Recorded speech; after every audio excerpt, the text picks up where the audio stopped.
Hola, un saludo para todos, ¿cómo están? Espero que se encuentren súper bien. Mi nombre es Catalina Botero, soy maestra de lengua castellana aproximadamente hace 17 años. Soy licenciada en Humanidades y Lengua Castellana, magíster en Educación y actualmente estoy cursando un doctorado en Educación con énfasis en investigación y formulación de proyectos educativos.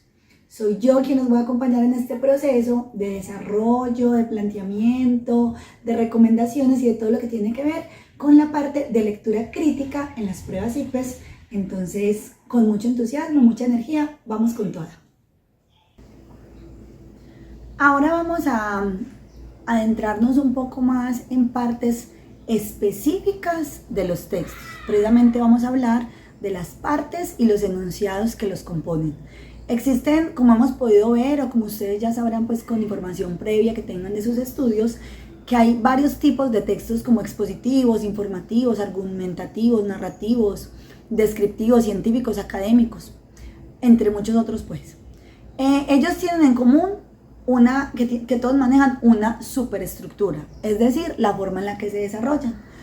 Tienen una parte inicial, una de desarrollo, una de cierre, de debate, algunos con más detalle que otros y otros con mayor profundización, pero todos con una estructura como tal, lo que hemos escuchado o que comúnmente nuestros profes llaman el esqueleto del texto.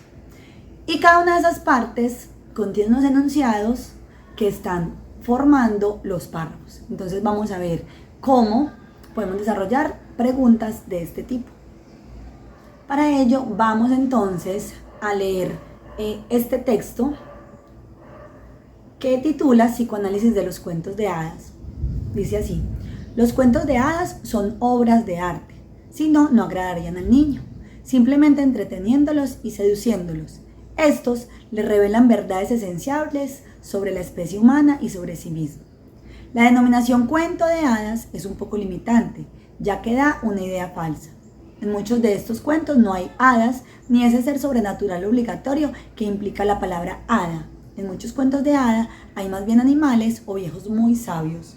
Yo prefiero la denominación de Rudyard Kipling, historias simples, o la denominación de cuento popular que se utiliza en la mayoría de los otros idiomas. De hecho, en su origen, un cuento de hadas es una historia contada por cualquier persona a cualquier persona. Los cuentos de hadas no difieren mucho de una cultura a otra, se encuentran siempre los mismos temas y esto es lo que él trató de investigar y exponer a través de su obra. Entonces aquí tenemos el autor, Bettelheim, en 1977, la referencia, Barcelona. Muy bien. Ahora vamos a observar de qué se trata la pregunta, ¿cierto? Yo ya les dije, en la antesala les dije que íbamos a hablar como sobre esas partes de las que están compuestas nuestros textos. La pregunta entonces nos lleva a reflexionar sobre lo siguiente. De acuerdo a la lectura anterior y las partes correspondientes de la estructura textual, el enunciado, los cuentos de hadas son obras de arte, si no, no agradarían al niño, simplemente entreteniéndolos y seduciéndolos. Esto le revelan verdades esenciales sobre la especie humana y sobre sí mismo. Necesitamos saber entonces que esos textos están formados por ciertas partes, ¿sí? Aquí, ¿qué descartaríamos? Si sabemos que estamos hablando de partes, pues vamos a esta, la A, que son características, no vendría a ser una parte especial del texto.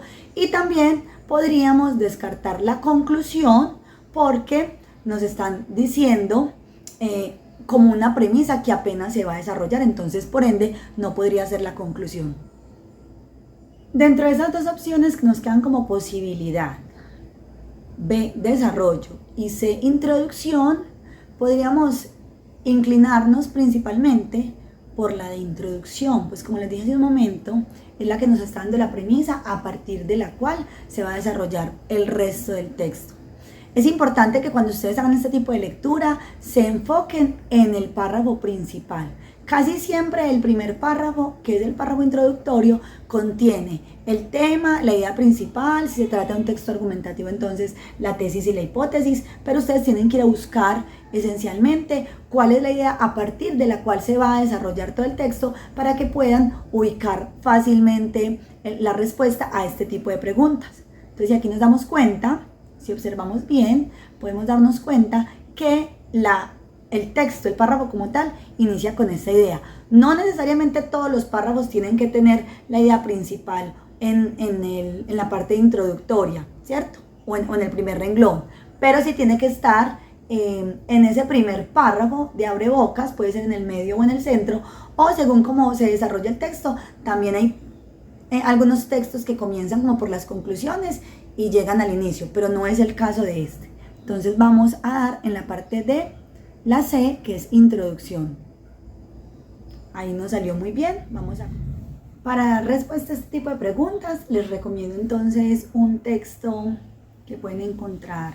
Acá está la bibliografía, elementos para el análisis del texto, la determinación del enunciado por los parámetros textuales. Es muy sencillo de leer, muy digerible, entonces los invito a que lo consulten y puedan adentrarse un poco más en esta categoría que estamos trabajando para desarrollar mejor esta competencia.